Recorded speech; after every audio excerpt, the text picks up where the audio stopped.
August 29 naman po tayo, araw na Biyernes. Sirat ang kailangan mag-ingat, north na direksyon ang kailangan nating iwasan.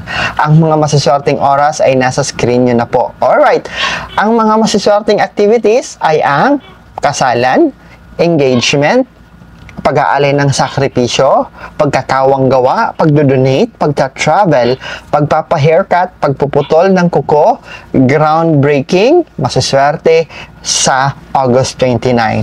Pag-set up at pag-i-install ng mga furnitures ay maswerte sa araw na ito. Pagtatanim ng halaman ay maswerte sa araw na ito. Ang kailangan natin iwasan on August 29 dahil ito ay hindi mga masaswerte ay ang residential relocation o paglipat sa bagong tahanan, pagpapatayo ng bagong bahay, pagbisita ng pasyente sa hospital ay hindi maganda sa araw na ito. Pag-set up ng appliances ay hindi rin maswerte sa araw na ito. Pag i-install ng mga bagong bintana at pintuan ay hindi maganda on August 29. Pagdalo ng libing is not safe on this day.